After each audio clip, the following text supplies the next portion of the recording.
Mari kita buka di dalam Yeremia 31.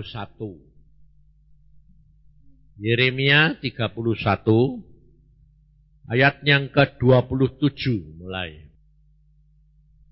Yeremia 31 ayat 27 mulai sampai dengan 34.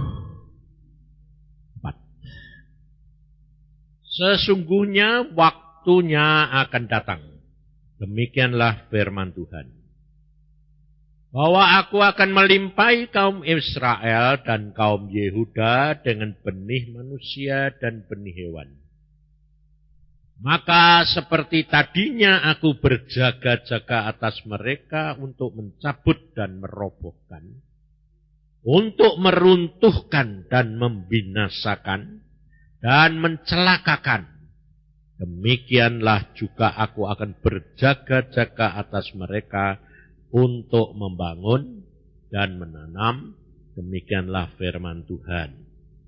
Pada waktu itu orang tidak akan berkata lagi, ayah-ayah makan buah mentah dan gigi anak-anaknya menjadi ngilu. Melainkan setiap orang akan mati karena kesalahannya sendiri. Setiap manusia yang makan buah mentah, giginya sendiri menjadi ngilu. Sesungguhnya akan datang waktunya, demikianlah firman Tuhan. Aku akan mengadakan perjanjian baru dengan kaum Israel dan kaum Yehuda. Bukan seperti perjanjian yang telah kuadakan dengan nenek moyang mereka pada waktu aku memegang tangan mereka untuk membawa mereka keluar dari tanah Mesir. Perjanjianku itu telah mereka ingkari. Meskipun aku menjadi tuan yang berkuasa atas mereka, demikianlah firman Tuhan. Tetapi beginilah perjanjian yang aku adakan dengan kaum Israel sudah waktu itu. Demikianlah firman Tuhan, aku akan menaruh Tauratku dalam batin mereka dan menuliskannya dalam hati mereka. Maka aku akan menjadi Allah mereka dan mereka akan menjadi umatku. Dan tidak usah lagi orang mengajar sesamanya atau mengajar saudaranya dengan mengatakan, kenalah Tuhan. Sebab mereka semua besar kecil akan mengenal aku. Demikianlah firman Tuhan. Sebab aku akan mengampuni kesalahan mereka dan tidak lagi mengingat dosa mereka. Saudara, saya dapat firman ini bukan jauh-jauh hari atau kemarin-kemarin.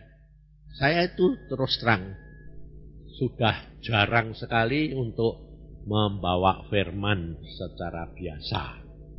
Saya hanya menyampaikan apa yang Tuhan mau. Jadi apa yang saya katakan itu dalam bahasa Jawanya sadet sanyet. Ngerti sadet sanyet? Hah? Ngerti enggak? Sebagian ngerti, sebagian enggak. Nah, kalau yang enggak ngerti apa artinya ya, piye ya? Seketika. Sesaat. Jadi sadet sanyet itu dari seketika itu datang, ya sudah itu yang harus dikerjakan. Dan ternyata Tuhan itu ya begitu itu. Kalau saudara baca firman Tuhan dalam pengalaman hidup ini, semua itu ternyata tergantung daripada Tuhan. Kita merencanakan umpamanya, ya toh, salah satu contoh, kita merencanakan gedung ini, ruangan ini untuk 200 orang cukup pikirnya, ya toh. Kenyataannya sekarang, terus contohnya di Semarang, Oli Stadium. Dulu suruh bangun, orang muat 12.000, 15.000. Buat apa? Ya toh? Tapi nyatanya sekarang gak cukup lagi. Loh, bahkan Tuhan itu maha kuasa toh ya? Hah? Maha tahu toh ya? Nah, kenapa kok gak suruh bangun yang 50.000? Hah? Hah? Nah, Henry bilang manusianya tidak berani. Demikian juga seperti dia sekarang ini. Kalau dia tahu suruh megang kayak gini, bingung duit terus ya. Tidak mau dia. Tapi diserahin Tuhan dari kecil bertambah-tambah menjadi besar. Karena Tuhan tahu kemampuan itu tidak bisa. Nah, saya ngalami dalam bidang yang lain. Pada waktu saya dipanggil Tuhan pertama kali untuk jadi hamba Tuhan, Tuhan bilang, kamu pergi menyendiri sama saya. Sendiri dengan saya. Loh, maksudnya sendiri itu apa? Apa retreat? Enggak. Serumah kamu cuma tinggal sendiri. Kau dengan aku tok. Enggak boleh bicara sama orang. Ini aneh-aneh lagi. Ya toh? Tapi saya bilang, iya aku nurut aja, terserah. Nah, di mana yang ada rumah yang kosong terus aku sendiri? Ya enggak ada toh, kecuali di hotel toh ya. Di kamar ya toh. Tapi Tuhan bilang, udah kamu enggak usah mikir. Nanti pada waktunya semua jalan. Loh. Ya sudah, ternyata ya ada itu. Nah, setelah menyendiri sama Tuhan, aku tanya, berapa lama? Tuhan bilang, sebulan. Tapi kenyataan setelah sebulan, Tuhan bilang, saya kepengen tuh lagi. Oh ya sudah. Padahal dalam diri saya ya, saya sudah kangen pulang. Saya sudah ninggalin istri, anak-anak. Sekolah gak ada sing ngurus. Duit gak punya. Iya toh. Tapi Tuhan bilang, sebulan lagi. Ya sudah. Dan itu kalau sebulan itu berarti saya sendiri itu tidak pernah loh. Saya telepon istri atau tanya atau tidak tahu saya. Jadi kalau saya bayangkan nanti di rumah makannya piye, anak itu sekolah siapa sing nganter. Kebingungan dah. Nah. Terus kalau saya duduk diam di bawah kaki Tuhan, Tuhan seneng enggak kalau saya mikirin yang lain? Hah? Yo kok ngerti kowe?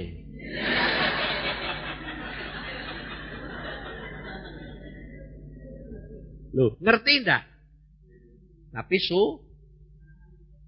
nah itu masalahnya. Padahal Tuhan yang ngomong toh.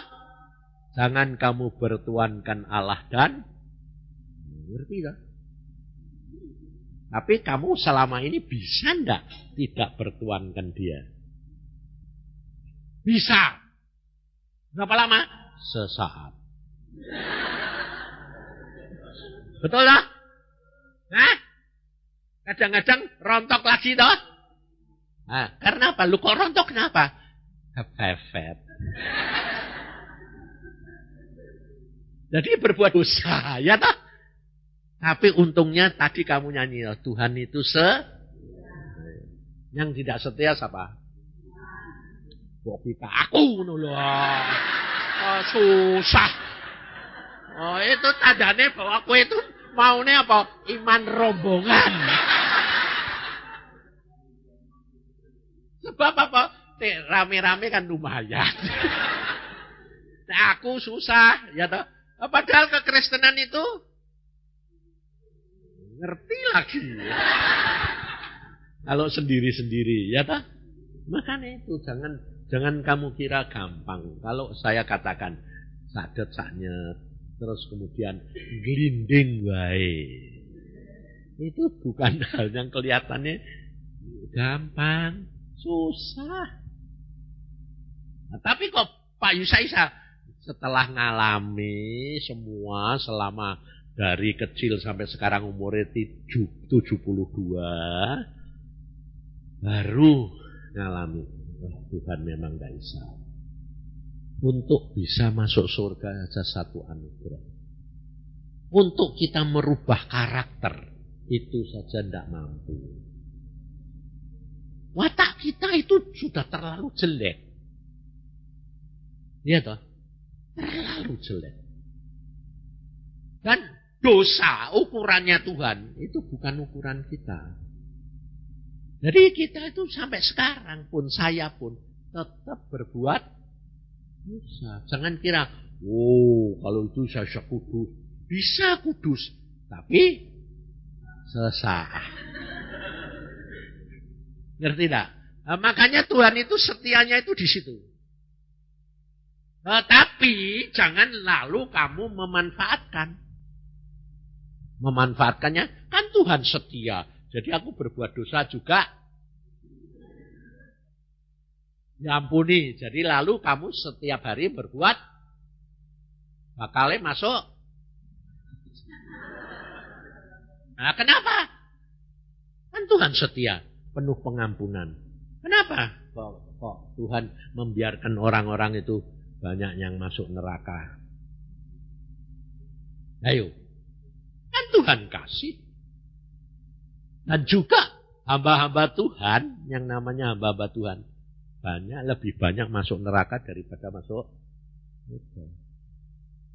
Karena apa? Karena orang yang tahu banyak, dituntut banyak. Jadi ukurannya itu tidak sama. Nah, saudara, kamu di Mahanaim.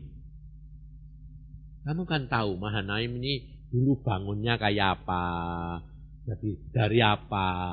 Ya, dari apa tuh? Dari apa? Rumah singgah? Rumah tinggal? Dari tidak ada apa-apanya. Ya toh? Ada apanya coba?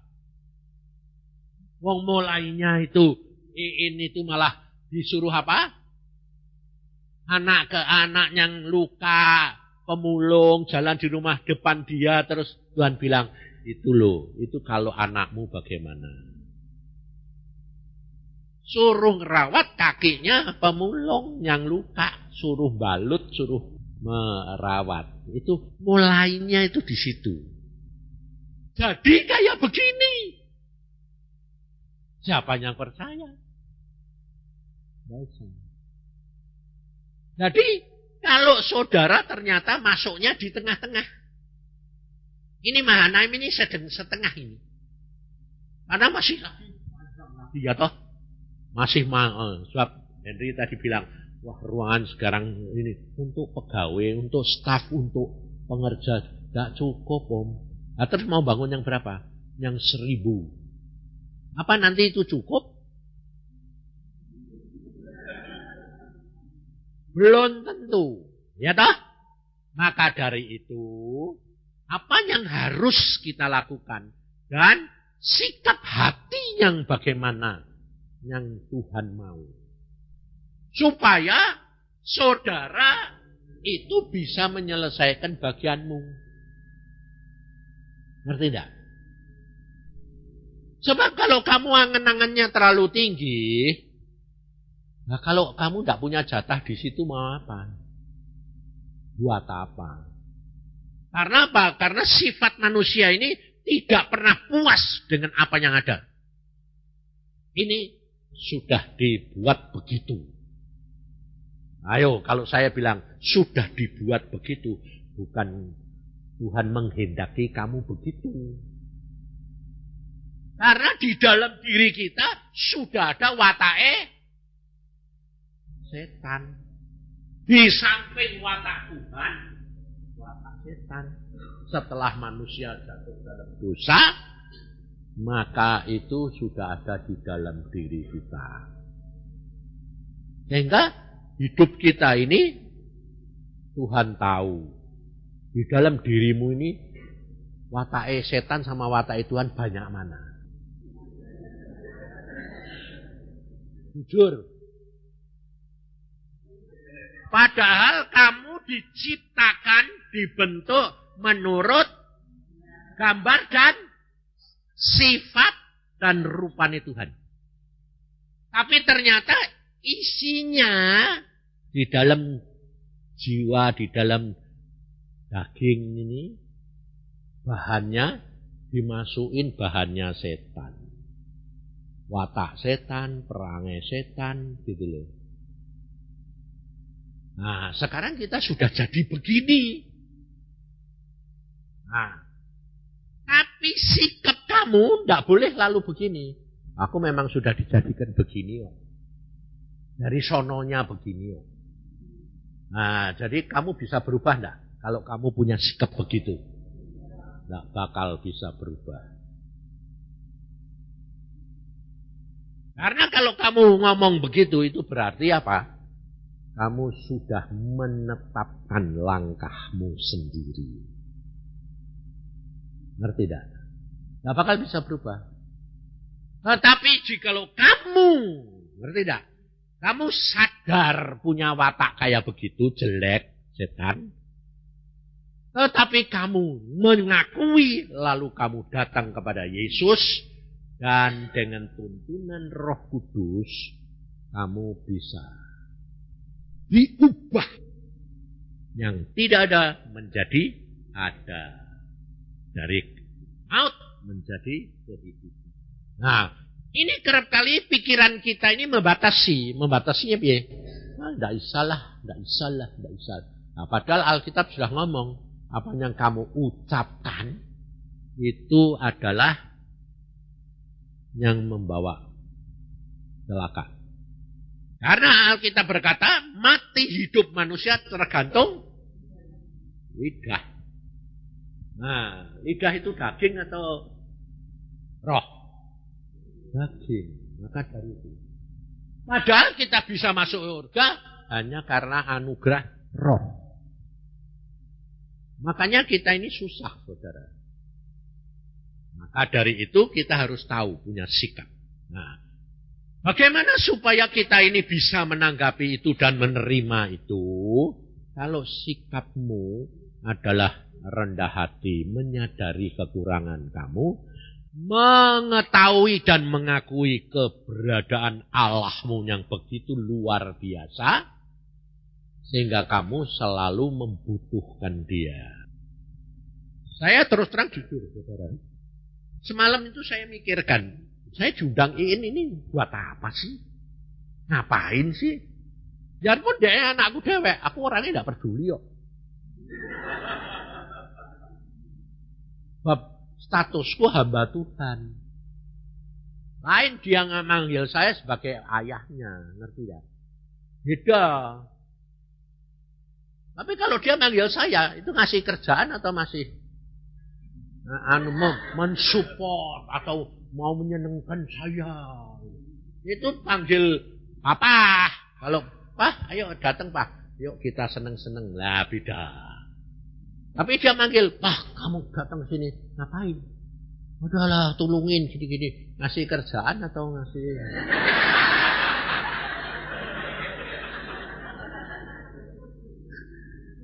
Ngerti tidak saudara? Nah, makanya waktu saya doa. Tuhan, aku baca pagi ini, pagi kan baca Alkitab. Pagi itu jam 5 sampai jam 7 itu 10 patsal. Ayat ini ngomong. Kalau saya bilang ngomong itu kamu jangan anggap Tuhan itu marah. Ini loh pikiran kamu ini yang menyebabkan.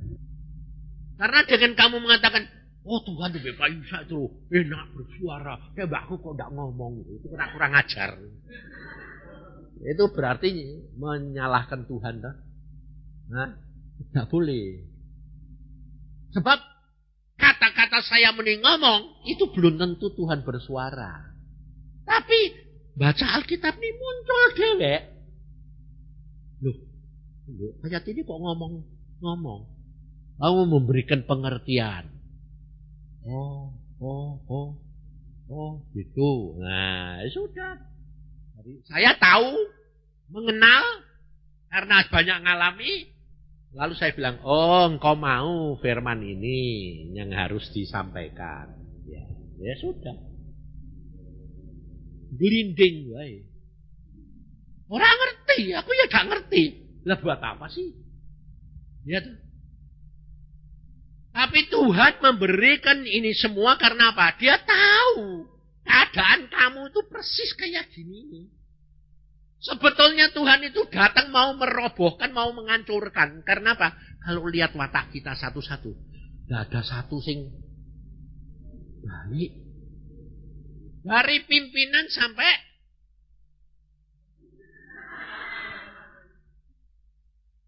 apa? Dari Cici dulu. Bukan dari Cici, dari aku.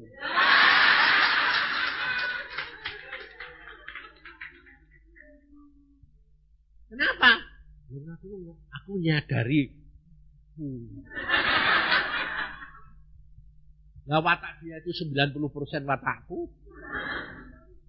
Makanya cucu saya kalau ngomong, oh, aku juga punya watak kayak gini, Bapak. Pasti dari engkau. Nah, aku yang ngomong, ya mungkin benar. Cuma bedanya kamu belum berubah, engkau sudah berubah. Ya toh, betul toh? Bedanya kan itu toh. Nah, kamu ini sekarang sedang di tengah-tengah, sedang jalan di tengah, belum sampai. Contohnya kalau sampai bagaimana? Bangsa Israel dari Mesir ke Kanaan. Kalau sudah sampai itu sudah masuk Kanaan, sudah berkelimpahan, cukup terus. Ya toh? Jadi butuh apa? Terus itu namanya masuk dalam peristirahatan. Nah, kamu kepengen ini masuk gitu semua toh? Yang sedang jalan di padang belantara kok minta masuk Kanaan. Kalau kamu tidak bisa menerima dan mengerti, kamu nanti akan seperti Datan dan Abiram. Bersungut-sungut, berutuh, dan menghakimi para pemimpin. Ya toh? Akhirnya dibinasakan sama Tuhan. Ngeri. Jadi, kalau saya mau membawa saudara itu memberikan pengertian. Karena saya ngalami. Saya dibentuk oleh Tuhan itu bukan dari sudah jadi terus enak dapat karunia ini. Enggak. Dari bawah. Jadi saya dulu sekolah pun jadi pelayan, jadi pembantu rumah.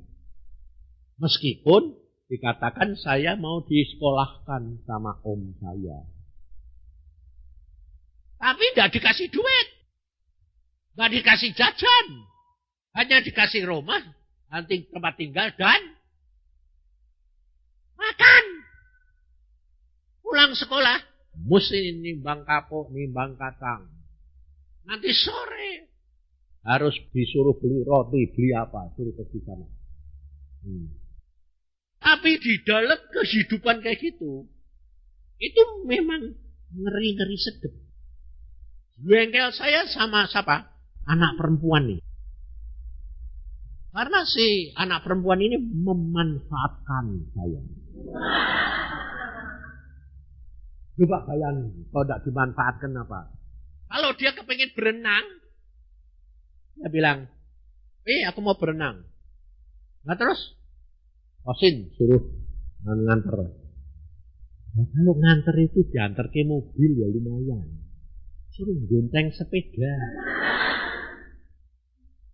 Suruh gontengin sepeda. Ya sudah. Tapi karena saya tuh lakukan dengan tenang, setia, dengan ya sudah lah, memangnya harus begini jalani aja. Akhirnya saya bisa menikmati apa? Saya bisa turut berenang. Padahal mau les berenang gak punya duit. Mau masuk tempat renang gak punya duit. Tapi dengan itu kan saya bisa berenang. Dibayari masuk gak usah les. Saya lihat gurunya yang ngelesi. Oh gitu.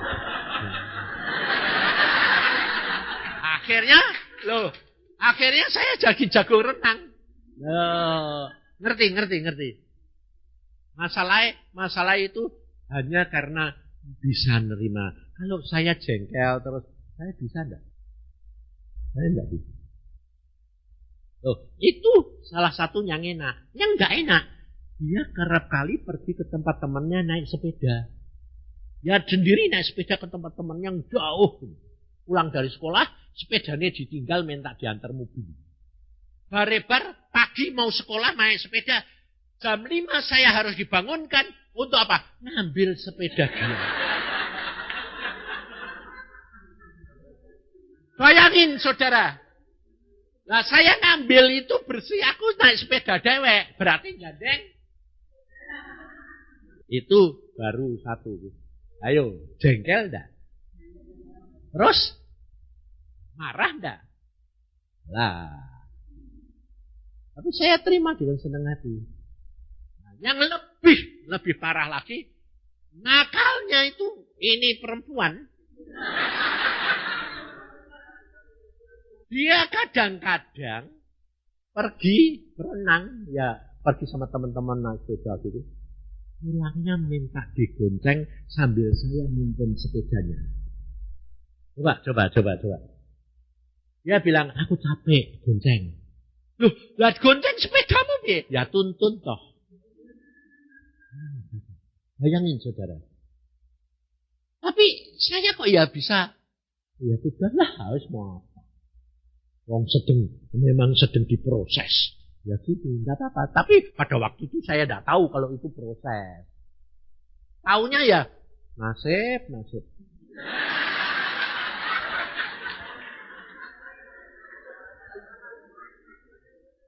Ayo, kamu kerap kali gitu enggak? Nah, lumayan. Kalau ya itu lumayan. Karena apa? Tidak begitu. Kalau nasib itu gini. Ya memang harus begini, ya sudah saya alami sih. Kan nanti semua ada waktunya. Berubah. Ngerti? Demikian juga di Mahanaim. Coba perhatiin. Ini semua ini kan. Kamu sekarang dapat fasilitas.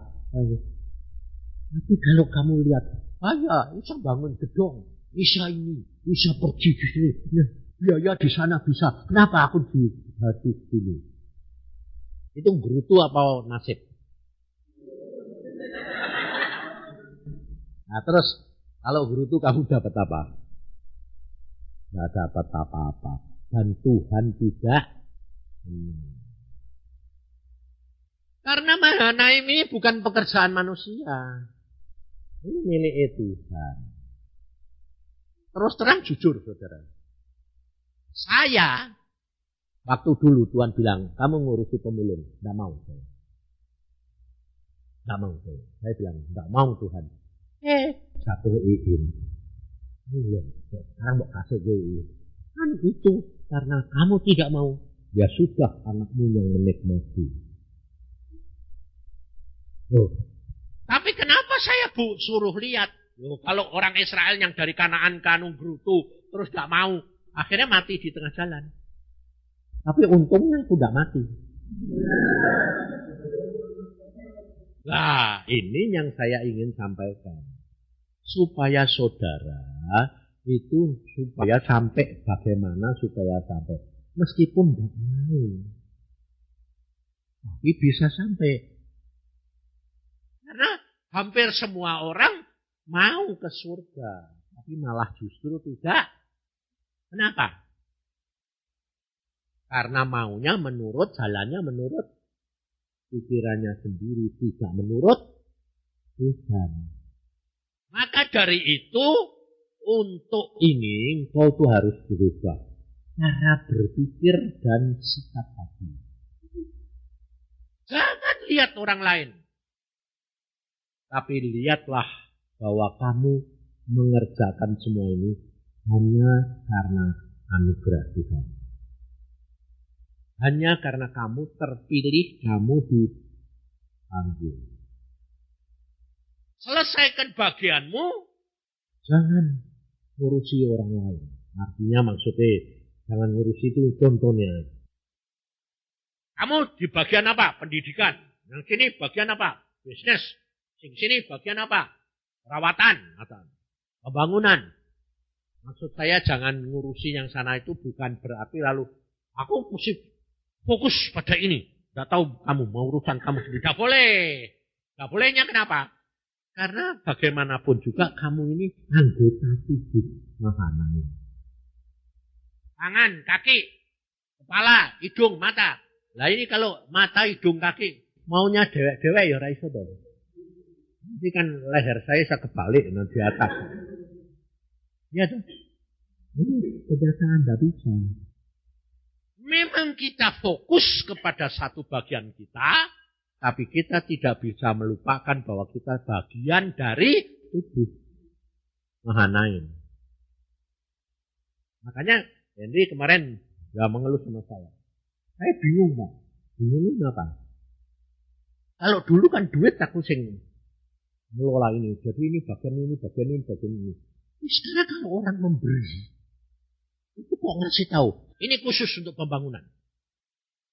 Ini khusus untuk gaji. Atau ini khusus untuk layanan buat rumah singgah atau apa. Ya aku bilang, ya kamu mesti puji Tuhan. Jadi bingung Pak. Bingungnya apa?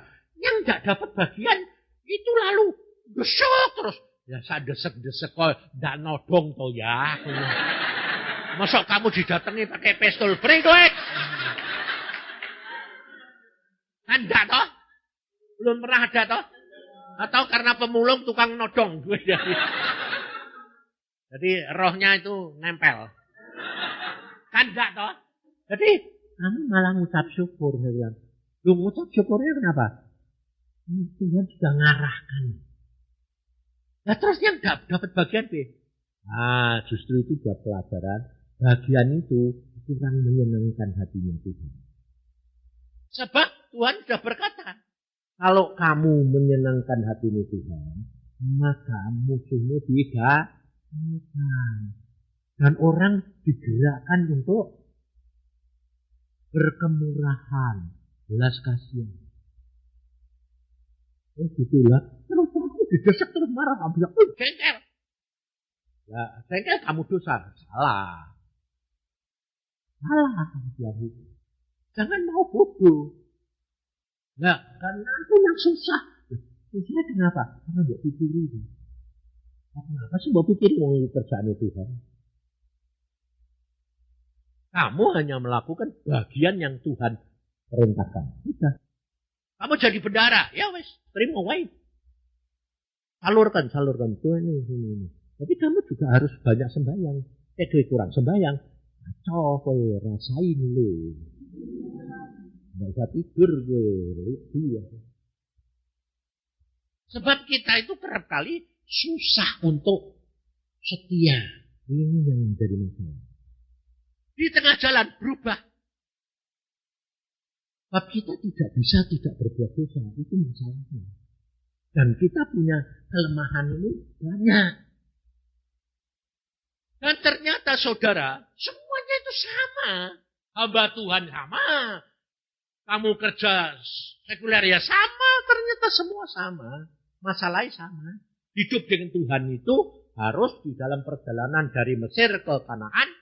Sebelum sampai Kanaan, tetap pas-pasan. Ngerti? Contohnya, dulu Iin suruh bangun sekolah. Ya. Sekolahnya belum selesai, utangnya ya masih banyak. Ya. Suruh bangun panti asuhan. Utang meneh. Ya. Masalah meneh. Itu belum selesai. Sudah aku dengar nyari tanah buat bikin universitas, rumah sakit. Aku bilang, gepeng aku. Nah terus aku tanya sama dia, lah aku tanya Tuhan bilang, justru aku kue tak kasih, ya mesti berkembang. Untung aku dulu gak mau ya Tuhan. Malah Tuhan, karena Tuhan tahu kamu sebetulnya tidak mampu. Nah iya, untung gak mampu ya lumayan lah. Daripada mampu gepeng kayak gitu.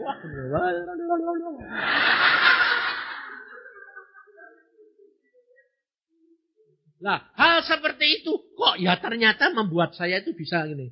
Oh ya, terima kasih Tuhan. Kalau aku mau kasih segini itu ya terima kasih gak jatuh pada anakku. Oh, ngerti saudara. Jadi terima saja.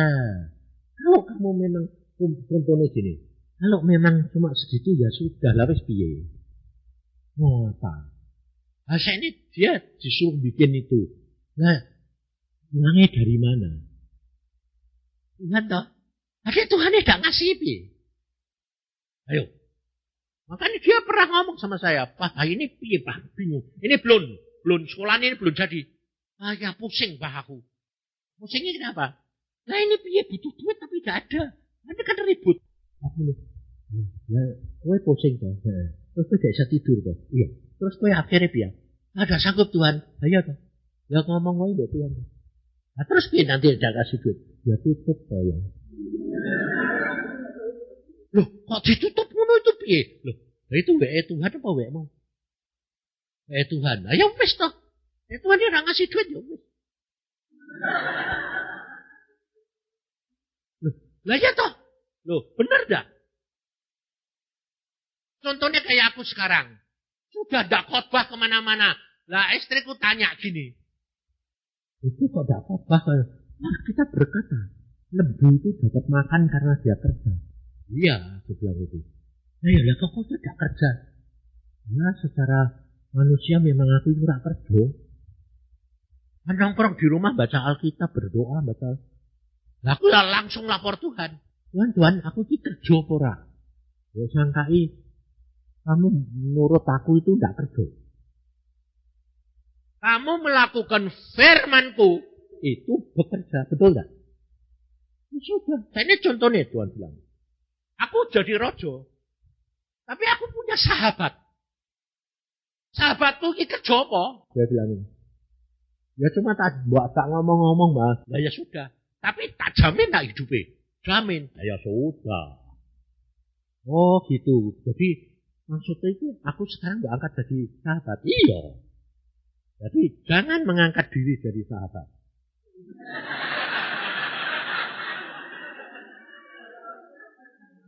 Sebelumnya ngangkat biasanya merasa dekat, merasa dapat karunia, merasa sebagai sahabat. Karena merasa itu tidak dapat menikmati. Tapi kalau Tuhan yang ngomong, jaminan. Makanya aku sampai sekarang dijamin. Jaminan. Tidak ada apa-apa, aku cuma bilang, Tuhan, aku butuh iki. Anakku butuh iki. Aku bilang, ya sudah. Tidak berarti, oh nanti tak kasih. Nah, tidak. Hanya diam aja. Ya sudah. Nah, kok ya sudah itu buat kayak ora. Mau kasih apa enggak? Nah, tergantung percayamu. Ini percaya. Ya, aku masuk aku. Wong burung ya tak kai makan masa kamu tidak. Ya sudah. Bayangin coba. Contohnya kemarin dulu ini. Ini kan kenaikan kelas. Cucu saya Bebes sama AL itu kan ikut saya. Sebelumnya itu Tuhan berkata. Saya ada dorongan bukan ngomong sekolahin di tempat lain gitu. Nah. Cuma saya dengar sekolahnya ini kacau. Sekarang dulunya milik hamba Tuhan. Sekarang diambil alih oleh orang karena duit. Lalu sekarang sekolahan ini tidak jadi sekolahan internasional. Tapi sekolahan nasional plus. Kan gurunya kacau. Yang bagus-bagus sudah tidak hilang. Masa? Guru bahasa Indonesia. Anak SMP kelas 1 suruh ngarang. Perselingkuhan. Coba bayangin. Namanya selingkuh heran ngerti. Dia bilang, apa sih Kong? Perselingkuhan. Siapa yang suruh ngarang? Guruku. Gak mau Kong aku. Dimarahin Kong. Dikasih angka jelek terus. Ya itu biarin. Bayangin gitu. Tapi harus Tuhan bilang pindah ke situ Singapura International School. Aku kira itu Inggris dari. Kerap kali tak ngerti. Nah, aduh, biayanya marang. Setahun 5.000 US dollar. Aku bilang loh Tuhan, sekolahan berapa sih sekolah banyak kayak gitu-gitu mahal. Kok sebentar lagi datang. Buat apa semua sia-sia? Kamu tidak boleh memikir begitu. Ternyata itu pikiran masuk ke cucu saya. Dia bilang, ngapain kong kita sekolah pinter-pinter?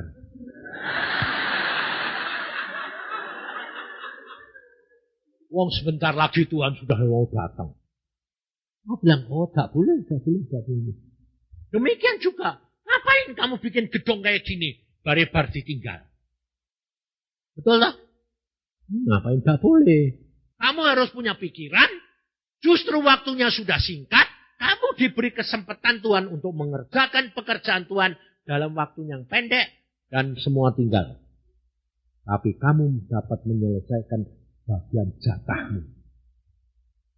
Sehingga kamu belum tentu nanti kalah sama saya atau orang lain. Belum tentu. Kenapa? Setiap orang punya bagian sendiri-sendiri. Dan karena waktunya sekarang ini percepatan, jadi diperpendek. Sebab kalau kamu mau dididik kayak saya 62 tahun. Enggak keburu. Baru dapat sedikit sudah. Maka dari itu saudara, saya ngalami. Sehingga kemarin Denny sampai bilang gini, Pak, nanti tidak punya duit, gue bayari BPS BAL, nanti tak bayari aku. Aku bilang, ya terima kasih. Jadi tidak bilang, masa aku harus bayar. Belajar aja, ya terima kasih. Kalau Tuhan gerak hatimu, nanti tunggu waktunya. Tapi tunggu waktunya sampai kemarin, nyatanya makletek masuk. Sampai pembantu saya bilang, itu bapak datang mau apa? Enggak mau apa-apa, cuma ngasih duit. Buat apa? Dolar. Buat apa, Pak? Ya kan tahu aku mau pergi Australia. Bisa ngomong. Loh. Aku enggak pernah ngomong, aku mau ke Australia. Tolong, bantu. Aku sampai bingung. Loh kok aku tahu aku mau pergi ke Australia? Ya saya dengar khotbah.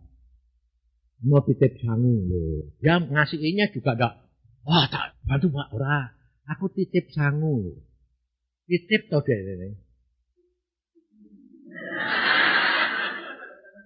Tapi yang penting kan buat saya kan. Oh iya itu butuhku.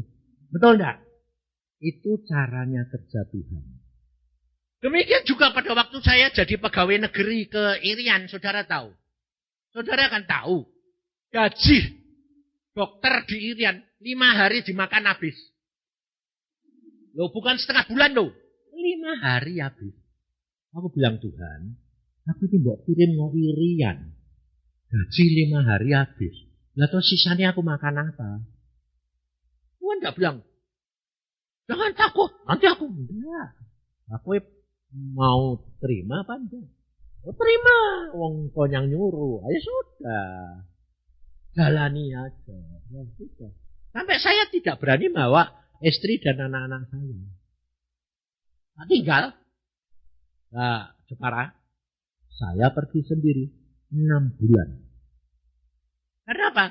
Nah 5 hari habis kok. Gaji kok. Mangan piye? Jadi aku dewean enggak apa-apa. Tuh anak istriku enggak mangan. Repot toh. Iin masih umur tua itu ya. 3 tahun. Bayangin. Semi belum ada. Jadi pada waktu, ya wis boh lah turun. Nyatanya saya sampai sana, ya ternyata ada restoran loh. Ini kan aneh toh. Ada restoran yang bilang nemuin saya, wah Pak, saya tuh terima kasih ada dokter gigi di sini. Nah terus apa?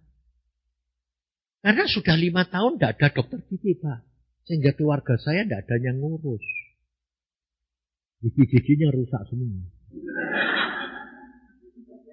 Nah, jadi maksudnya apa aku bilang gitu?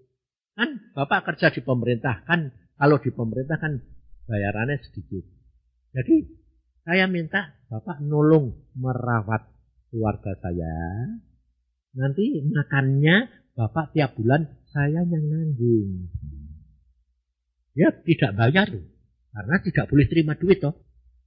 Kan di pemerintahan itu kan bayar puskesmas kan cuma gitu. Dan di Irian itu saudara tahu, nggak boleh praktek sore. Bayangin coba. Ayo, Luwih sengsara kamu atau luwih sengsara saya pada waktu itu? Aku tuh ngalami semua. Praktek sore tidak boleh. Gaji 5 hari habis. Sisanya mangan apa? Ya tidak tahu. Nah, tapi ya Tuhan bikin jalan tuh. Ada wong sing punya restoran malah datengin aku. Aku bilang, ya tidak apa-apa. Wong memangnya kamu kan penduduk di sini. Datang saja berobat. Nanti aku yang ngerawat dia. Ya jadi tidak perawat itu Pak, tapi dokter. Iya tidak apa-apa. Nah nanti dia balas, makannya tak tanggung Pak makannya. Tiap hari tak kirimi makanan 3 kali sehari. Aman toh? Nah saman. Pokoknya makan sudah ada loh. Ya toh? Ya sudah, jalani aja gitu loh. Lalu di antara dokter-dokter, saya tidak punya kendaraan dewek. Karena dianggap dokter gigi. Tidak ada artinya. Dokter umum dikasih semua. 3 dokter, 4 saya dokter gigi tidak dikasih. Jadi kalau pergi ke kerja, nebeng. Pulang, nebeng. Tergantung mereka toh. Tidak bisa satu kaku. Ya diemin. Biar aku bilang tidak apa-apa, santai aja. Jalani aja dengan Tuhan. Tuhan luar biasa. Setelah dijalani beberapa saat, Tuhan mengubah. Ubah apa? Suruh ke bengkel saya. Ke bengkel kesehatan. Loh, ini mobil-mobil bagus-bagus kok. Ada nongkrong kenapa? Tidak ada onderdil Pak.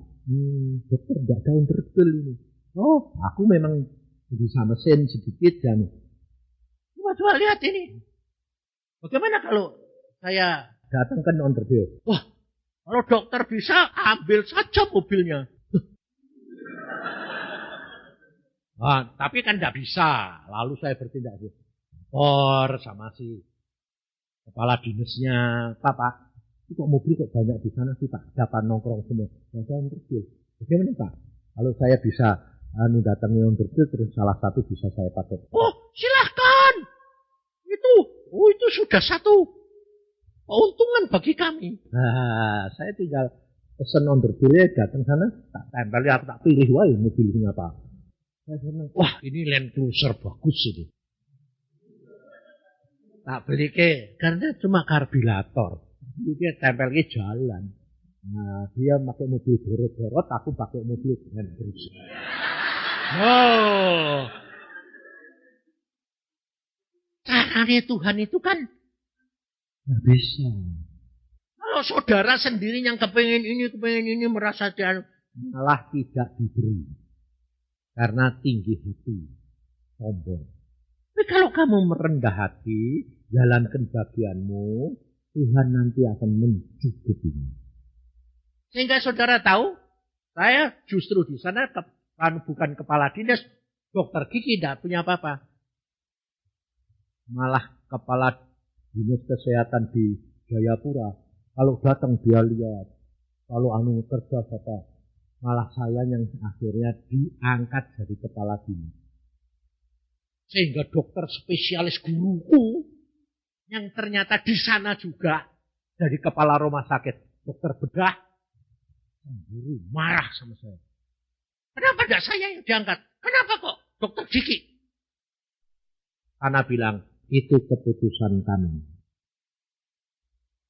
Karena ternyata dia punya kemampuan bisa mengelola meskipun bukan dokter umum, dokter spesialis.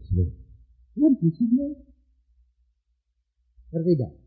Lakukan bagianmu sehingga kamu nanti dilengkapi sendiri sama Tuhan. Ngerti saudara? Itu yang Tuhan mau. Jangan merhatikan yang lain, tetapi jangan memisahkan diri. Kamu harus tahu bahwa kamu ini bagian dari Mahanaim. Terima keadaanmu sekarang hanya. Bagi Tuhan, itu tidak dilihat kamu bertarung yang Tuhan pasti mencukupi. Gajimu kurang, aku yang alami. Tapi caranya Tuhan. Jangan hati-hati. Jangan punya sikap hati kamu mengambil bagian yang bukan miliknya. Itu Tuhan tidak mau. Nah, sekarang kalau sudah terlanjur ngambil piye Pak? Karena sudah terlanjur dosa, memakai ini. Minta ampun, lalu tanya Tuhan, apa yang aku harus lakukan? Jadi kalau ternyata nanti dari pimpinan lalu kamu begini kan dapat hukum, ya terima. Karena apa? Alkitab berkata, kamu berdosa, kamu sudah aku ampuni karena kamu bertobat, tapi aku tidak membebaskan kamu dari hukuman. Itu cara Tuhan kerja itu begitu. Jadi setiap dosa tetap harus dihukum. Dan di dalam dunia kamu mengalami, tapi nanti di surga kamu dibebaskan. Karena kita ini hidup di dalam dunia daging, jadi dihukumnya daging. Tapi tidak di surga nanti sehingga kamu tetap bisa masuk surga. Itu yang penting. Ngerti tak? Nah, ini yang saya ingin sampaikan. Karena kalau kamu hatimu itu, sikap hatimu itu senang dengan Tuhan, nurut Tuhan, kau pasti dilengkapi. Tapi yang saya katakan dilengkapi sesuai dengan ukuran Tuhan. Nah, kamu kerap kali kan tidak puas. Tapi saya katakan, kalau kamu benar-benar menyukakan hati Tuhan, apapun nanti kamu dilengkapi. Ini yang saya alami. Sehingga saya tidak pernah pusing. Makanya orang bilang, Pak Isa, saya 10 tahun yang lalu sampai sekarang ketemu sekarang kok ya tetap kayak gitu. Kan kita hidup di dalam, masuk ke dalam kekayaan. Nah, dan kerajaan surga akan turun di dalam kerajaan dunia. Jadi kita bisa menikmati, bisa. Sehingga saya orangnya rileks. Gak sakit-sakitan. Lemah ya lemah, tapi masih lumayan. Kelemahan itu karena tubuh kita memang dari daging, kita ada kelemahan. Banyak. Tapi bisa diatasi. Dengan apa? Cara Tuhan. Yang penting sikap hatimu. Bahwa kamu mau nurut melakukan apa yang Tuhan kehendaki dan lakukan dengan setia. Semua adalah anugerah. Karena dia janji loh, aku akan mengadakan perjanjian baru. Ini perjanjian baru. Di mana perjanjian baru ini kuncinya di mana?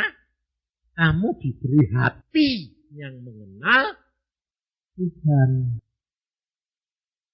Karena kalau kamu mengenal Tuhan, kamu tinggal ngomong sama Tuhan dah.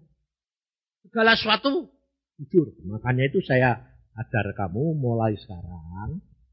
Segala sesuatu ngomong sama Tuhan Roh Kudus. Mau berbuat dosa, mau korupsi, mau apa? Ngomong. Kalau ternyata Tuhan izinkan, ambillah. Tapi dengan risiko kamu bakal dipecat. Loh, kenapa? Risikonya. Kan Tuhan berkata, setiap dosa harus terima hukuman. Loh, aku kan sudah doa. Ya sudah doa. Tapi kan kamu belum tahu kalau itu Tuhan Pak kamu. Aku berdoa kok rasanya boleh. Gak boleh, pikiranmu sudah kepengen. Nah ini masalahnya. Makanya saya kalau ngajar orang, ya Ben. Contohnya Denny dulu. Waktu muda, ya kan minta motor. Ya aku bilang, ya belilah. Aku bilang, Tuhan ini anak-anak minta motor. Beli. Ya. Tapi minta motor yang buat galak. Zaman itu yang paling galak itu RX King. Kalau ditarik itu kayak kuda. Karena itu tak coba aku dewek, wong aku memang. Wong aku ya memang tukang suka motor. Dan ternyata sampai sekarang aku sudah hilang, sudah ada keturunan Denny. Sampai sekarang beli sudah jadi abad Tuhan sekarang ini protesa gendut kayak kono. Beli motor gede. Aku bilang, "Loh, Bapak Den?" Aku sedih. Sampai protes ini. Loh, aku ya tanya Tuhan, "Loh kok boleh Tuhan?" Ya enggak apa-apa, wong sudah sampai dia mampu. Enggak Tuhan. Tapi satu saat pada waktu dia bilang motor, dia bilang, "Boleh ngebut enggak, Pak?" Ini bingung dong. Iya Tuhan. Loh, kamu sembahyang aja. Kalau kamu boleh ya ngebutin. Tapi konsekuen. Jatuh, peot. Akhirnya, oh ya, ngebut. Ah, jatuh. Lupa. Rasain. Loh kok aku sudah sembahyang kok gitu, Pak? Nah, yang jawab itu Tuhan atau karemu dewe? Nah, jadi gak bisa saudara. Harus begini, jangan gini, jangan gini. Gak bisa. Manusia itu ternyata ada. Tuhan ngomong dewe era ada dituruti, kok apalagi orang. Makanya aku ya ngomong mbak Tuhan tadi. Tuhan, gue kan tahu. Ini orang-orang ini kan bandel kayak apa? Ini keras tetengkuk kabeh gitu. Tapi Tuhan bilang, tugasmu sampaikan. Aku nanti yang beracara sendiri di sini. Jadi aku mau mikir. Ya aku mikir, botak. Ya, untung rambutku tumbuh meneh, botak tumbuh. Karena Tuhan lihat, itu sih bener, gak usah mikir. Apa yang kamu ada, jalani. Hari demi hari. Langkah demi langkah bersama dengan Yesus. Itu yang menyebabkan kamu sampai. Selain itu tidak bisa. Sebab kita mau pinter kayak apa, tidak bakal bisa mencapai target yang Tuhan berikan. Bisa. Karena kita ini apa? Sangat terbatas. Dan tidak ngerti apa yang akan terjadi besok. Jadi boleh merencanakan, boleh. Tapi hadapkan di hadapan Tuhan. Kehendakmu yang jadi. Jadi bukan seizin, tapi kehendakmu. Ngerti, saudara? Nah, maka dari itu, sekarang kita mendapatkan dari Tuhan janji firman tadi mengatakan perjanjian baru. Jadi, ini masa baru, bulan baru, nanti tahun depan, lalu bulan depan, itu sudah semuanya pelajaran baru maupun semua baru. Karena sejak dari Semarang itu Tuhan bilang, hari baru, zaman baru. Masalahnya itu jadi tidak tambah baik. Kenapa? Karena borok-boroknya ketahuan semua. Kelemahan-kelemahan kebongkar semua. Itu malah gini Tuhan, kan hari baru. Zaman baru. Jadi yang lama, Alkitab tadi kan ngomong tak? Yang lama tidak diingat-ingat lagi. Tapi bukan berarti kamu tidak dapat hukum bayar. Maka dari itu yang dibutuhkan apa? Bertobat. Kalau kamu bertobat, lalu kamu di hadapan Tuhan, oke, hukumannya diringankan. Ngerti tidak? Belum tentu dibebaskan. Dibebasinnya kapan? Kalau kowe mati. Ya toh? Tapi kita harus konsekuen. Terima saja. Seperti yang saya alami. Terima saja, Tuhan pasti tidak jalan. Jadi jangan terlalu khawatir. Aku dulu mau nyekolah ke dia ada Isa kok. Tiap bulan saya ini jadi hamba Tuhan. Diberi Tuhan cuma 300.000 buat keluarga. Pas. Sebab hidup dengan Tuhan tuh selalu begitu. Di dalam usaha Mannheim pun ya gitu. Caranya pertama itu kalau kamu nurut, kamu dikasih uang. Tapi pas. Bergumul terus. Loh, kan kita tidak usah bergumul, Pak. Tapi yang penting itu sebetulnya percaya. Dan iman. Dan mengalahkan pikiran. Hadapi aja. Pasti nanti dan Tuhan tuh suka apa? Bikin kita itu deg-degan. Kalau dia menjanjikan umpamanya, ini bangun, ini gedung panti asuhan. Lihat ngasih anehan pas-pasan terus. Bahkan kadang-kadang kurang. Kenapa sih Tuhan? Supaya kamu belajar percaya. Pengen ini kan blok gitu loh. Nggak bisa. Memang begitu. Sampai akhirnya satu saat nanti semua selesai. Kamu masuk ke peristirahatan. Baru semuanya. Jadi jangan khawatir. Ini kamu masih di jalan. Masih banyak masalah yang kamu akan.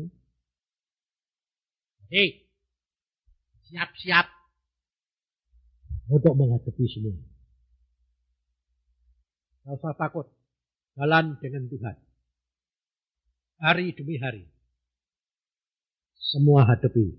Apapun ngomong sama Tuhan. Kalau sikap hatimu benar, kamu bertindak salah sekalipun, tetap dibela Tuhan. Sebab kita ini bukan manusia sempurna. Demikian juga pemimpin-pemimpinmu itu tidak ada yang sempurna, sama. Jadi kalau dia bertindak salah, normal lah yang manusia. Saya sendiri pun mengakui. Sampai sekarang saya sampai bilang, Tuhan, Engkau sudah bentuk aku 62 tahun. Dari sejak Engkau nemuin aku. Tapi nyatanya kok susah sekali. Ngilangin watak setan. Kapan hilangnya Tuhan? Nanti kalau kamu mati. Jadi sebelum mati gak hilang.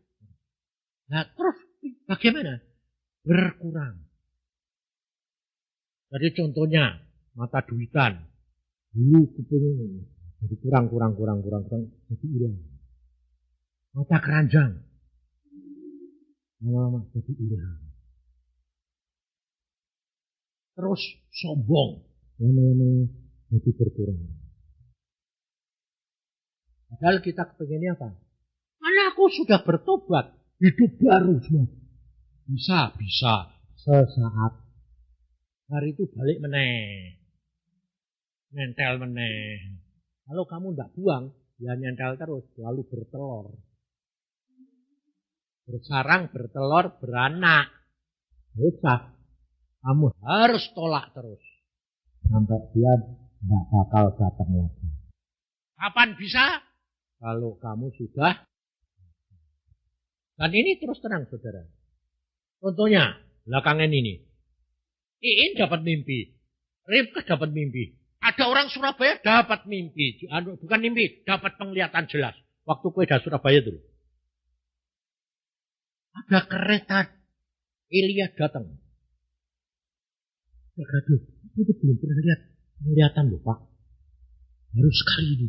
Oh namanya penglihatan tuh kayak gitu. Ya. Seorang pengusaha lagi. Yang sedang masalah. Masalah apa? Utang. Aku ini sembahyang dengerin firman. Supaya masalahku dilepaskan Tuhan dan ditolong. Kok aku malah dijawabnya malah ada kereta Elia datang.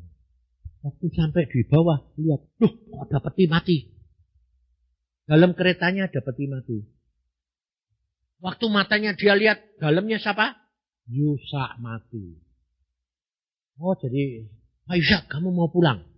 Malah Tuhan bilang, ya hambaku yang aku sayangi.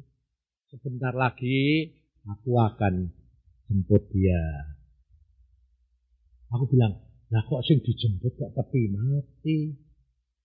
Kok orangnya? Terus saya tanya Tuhan, akhirnya dijawab.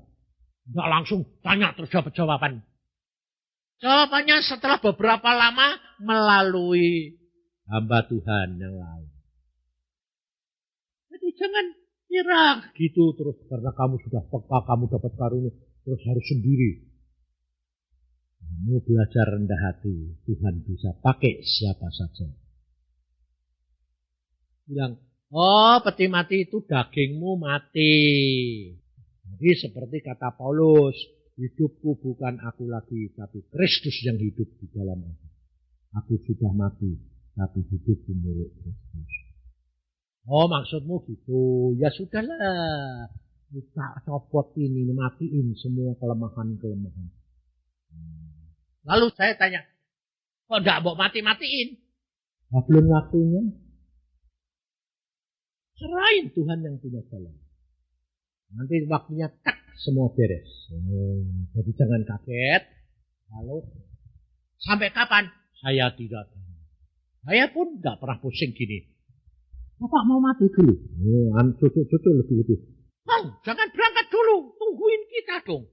Aku bakal tungguin kita ya. Klek. Wong kamu baru umur piro, sekarang bakal nungguin kamu. Saya bilang, wong sekarang sudah 73, mau 73. 10 tahun lagi aja sudah 83. Wah, aku minum. Mau pulang cepat-cepat kalau boleh. Tapi justru saya kepengen gitu, Tuhannya bilang apa? Ya, aku masih mau. Ya sudah, sukamu. Makanya saudara harus tahu, saudara harus belajar menyerah, berjalan dengan Tuhan. Terima dengan ucapan syukur. Ya? Oke, kita berdoa.